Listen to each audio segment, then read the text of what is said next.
Welcome, take a slow, deep breath, and allow yourself to settle into stillness. Tonight, we drift far back in time, across dunes of golden sand, beneath an ocean of stars, into a place both legendary and overlooked, the city of Timbuktu. Not the metaphorical Timbuktu of modern idioms, but the real one sun-drenched and wind-worn once perched on the very edge of the known world. In the heart of West Africa, where the Niger River bends like a sleeping serpent, Timbuktu rose as a crossroads, not just of trade, but of knowledge, mysticism, and survival. You may picture sand, yes. There was sand soft and infinite, carried endlessly by the wind. But there was also ink, and parchment, and silence. A silence filled not with emptiness, but with thought. This was a place where the desert whispered to wandering scholars, where gold and salt shared equal worth, and where books were once guarded like precious relics of a forgotten realm. In this journey, we will not chase excitement. We will not race through time. Instead, let us walk slowly and with reverence along quiet alleys of clay brick homes, past wooden doors with desert carvings, and into the hushed chambers of ancient learning. Let us begin where many days once did, with dust and the soft sound of a broom on the stone floor of a desert madrasa.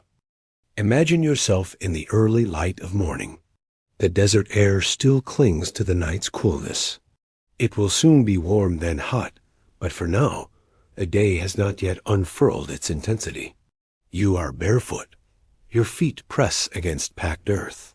Fine grains of sand find their way between your toes as you move. And in your hand, a broom of woven palm fronds, bound with simple twine. You sweep, not hurriedly, not absent-mindedly. This is a ritual. Before the madrasa awakens fully, before ink touches parchment, or breath stirs with recitation, there must be quiet and clean ground. The floor outside the madrasa is layered with the faintest film of sand. It never stays clean for long, but you sweep all the same, every day, in patient arcs. The building before you is humble. Walls of sun-dried mud brick, colored with centuries of desert. A wooden door darkened by time, inset with hand-forged hinges. Above, protruding wooden beams jut from the walls torn, they are called, used to maintain the exterior after the rare but battering rains. Though today, the sky is a cloudless sheet of soft blue.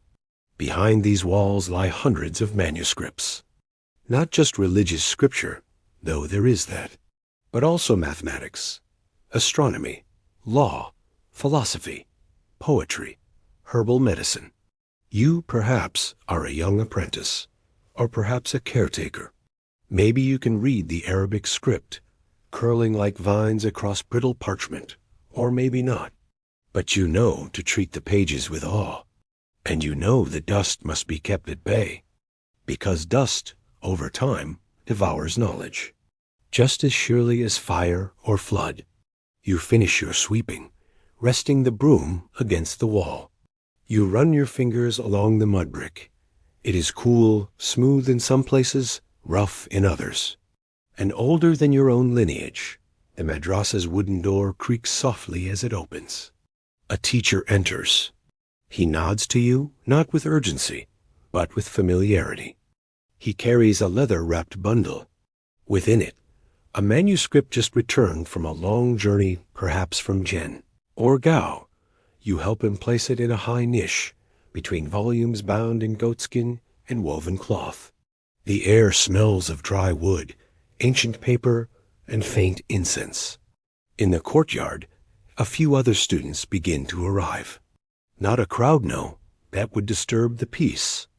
They sit in the shade, cross-legged, waiting, each with a wooden tablet and a small pot of ink, made from soot and gum Arabic. The teacher begins softly. A recitation from the Quran, then a slow unfolding of today's lesson. You can barely hear the words from where you sit by the doorway, but the rhythm is familiar.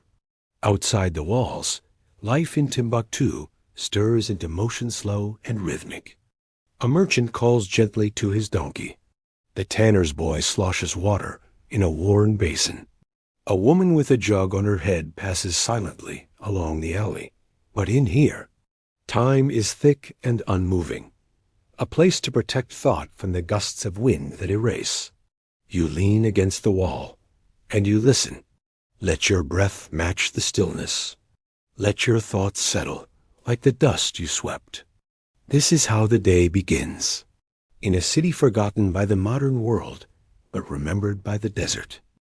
Let us drift now, farther south, along the winding body of the Niger River, and further into the 14th century. Imagine the soft rhythm of hooves against dusty ground, the creak of leather saddlebags, the murmur of foreign tongues layered atop the buzz of cicadas and the lazy croak of river frogs. A traveler has come to the empire of Mali. His name is Ibn Battuta. You may already know his name. A Moroccan scholar, a legal expert, a relentless wanderer, perhaps the most traveled man of the medieval world. His journeys spanned over 70,000 miles, through lands as varied as Mecca, Delhi, and China. But in the year 1352, he turns his gaze toward the south, toward a place of golden legend, the city of Timbuktu and the empire that nurtures it. He journeys across the Sahara, a route harsh and humbling. Imagine it, weeks of barren openness, camels in single file, salt block cargo stacked high. At night, the stars are astonishing. The desert seems to breathe beneath them, vast and infinite. And by day, the heat becomes a slow-moving wall. But Ibn Battuta is drawn onward by curiosity, by duty, by faith, and perhaps by whispers. Stories of Mansa Musa, the emperor of Mali, whose pilgrimage to Mecca decades earlier shocked the Arab world. He had traveled with an entourage so vast and carried so much gold that its generosity destabilized the currency of cities far from his own. This was a land of kings and mosques, of wealth, and of knowledge. When Ibn Battuta finally arrives, he does not enter an imperial capital of grand towers or marble halls. Instead, he steps into a place built of earth, of clay, straw, and wood. Everything seems temporary and yet eternal. He is taken to the court of Mansa Suleiman, the current ruler. The emperor greets him with a quiet formality. There is incense in the air, embroidered textiles on the walls. Servants move like shadows. Battuta finds the court curious, not for its opulence, but for its restraint. He notes with interest that women in Mali enjoy a degree of freedom unusual to him.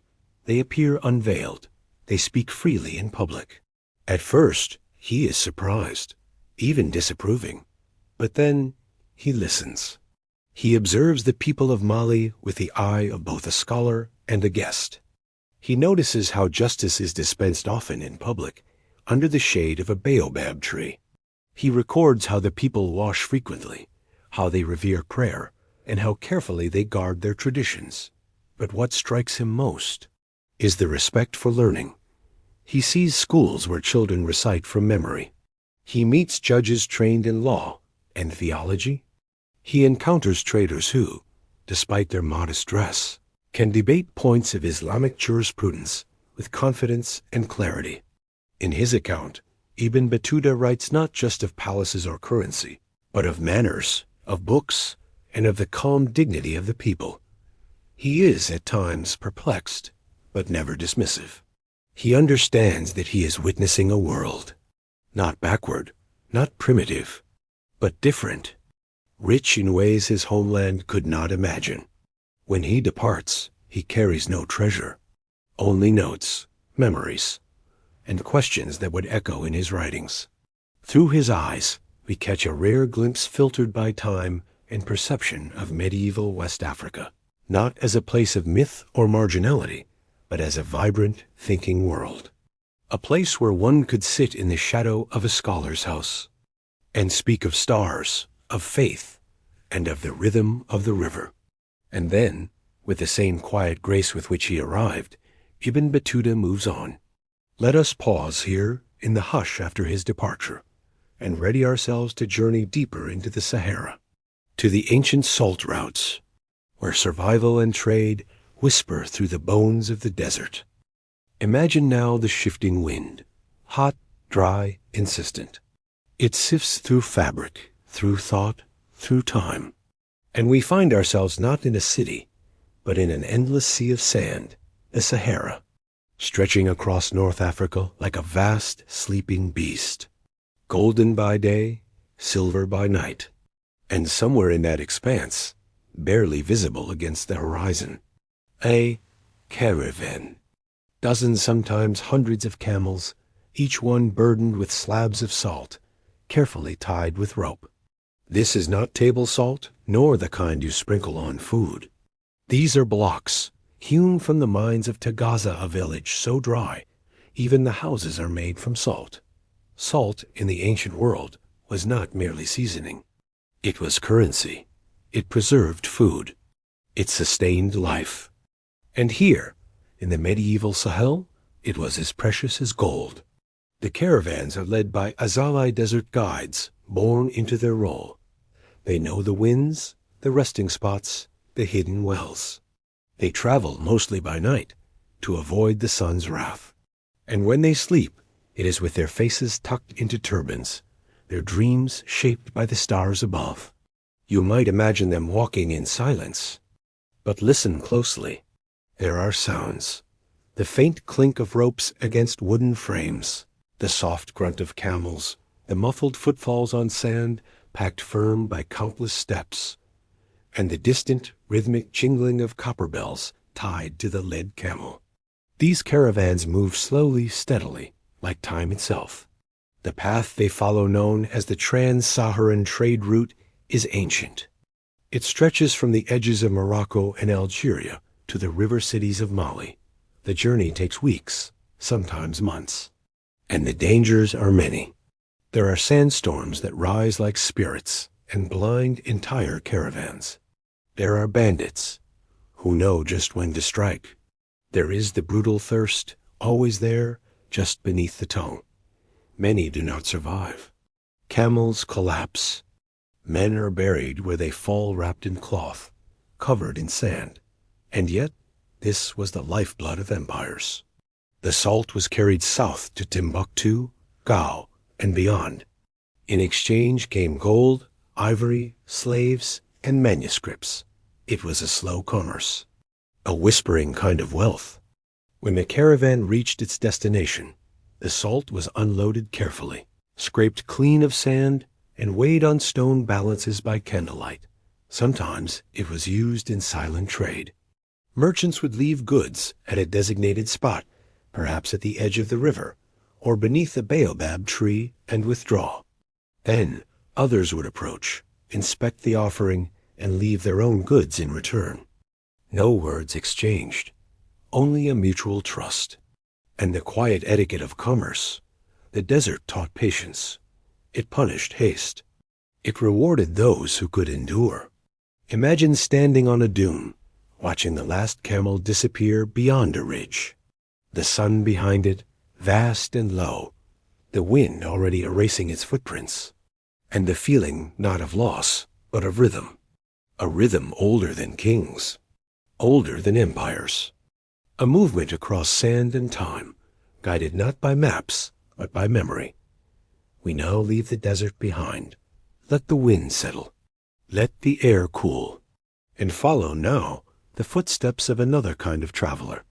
Not a scholar or a camel driver, but a merchant. A man of ledgers, silks, and soft wealth. Evening has settled over Timbuktu. The call to prayer has faded, replaced by the murmur of low conversation and the hush of cooling air.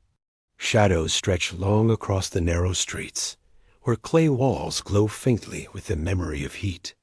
Lanterns flicker behind carved wooden shutters, casting patterns on worn stone floors.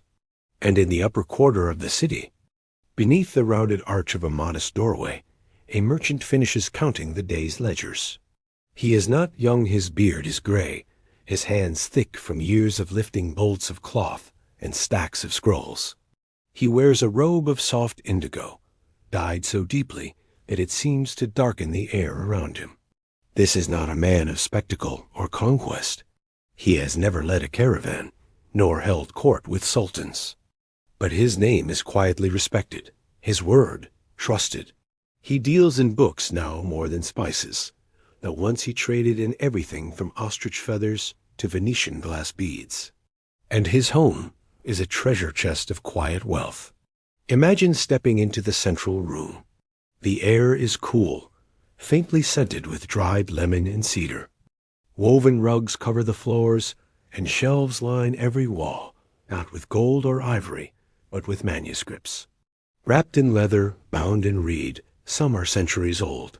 Greek philosophy copied into Arabic script, mathematical treatises, legal contracts.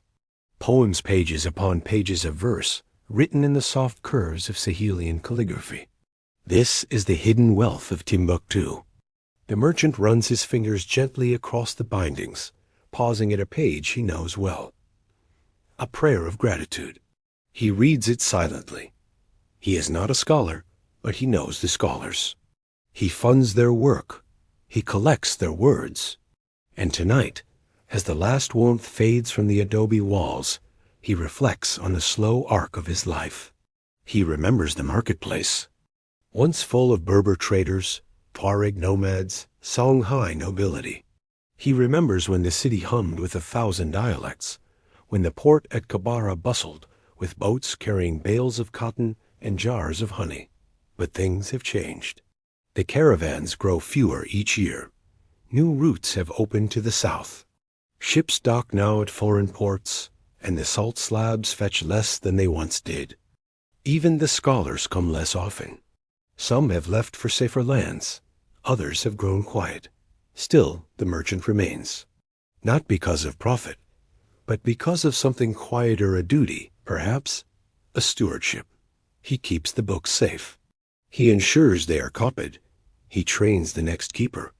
Before sleep, he walks the inner courtyard, barefoot, the flagstones warm beneath his soles. A fig tree stands in the corner, heavy with fruit. Above him, the stars begin to appear silent, eternal witnesses to a city that once glittered in gold and parchment. He lies down on a reed mat, listens to the soft chirr of night insects, and breathes in the rhythm of his city one more time. Timbuktu does not shout. It never did. It whispers in the rustle of a page, in the hush of desert wind, in the footfalls of camels long gone. And as the stars multiply above this city of sand and silence, we too rest. On the edge of memory, a place once called the end of the world. A place where gold and knowledge were weighed together. And now a dream, gently fading. And now, as we leave the soft twilight of Timbuktu behind, we return slowly, gently, to the quiet of your own evening. You have wandered among sun-baked walls, stepped barefoot on stone, breathed in the dust of centuries. You have passed through market stalls, along caravan routes, and beneath the silent ancient stars. Timbuktu is more than a place on a map. It is a rhythm, a memory caught in parchment and salt, a whisper of wind across dunes, carrying tales of scholars and seekers, of gold exchanged for wisdom, of devotion written in ink. It is a reminder that there were times and places where learning was prized above conquest, where a man might be rich in books and measured by the depth of his questions. And though much of it now lies still, beneath the shifting sands, its essence endures in the quiet rooms of libraries, in the hands of preservationists, and tonight, in the gentle hum of your own thoughts as they drift and dissolve. Let yourself rest now. Let the rhythm of the desert, slow and steady, carry you toward sleep. There is no need to remember every detail, no need to hold on to the names or the places.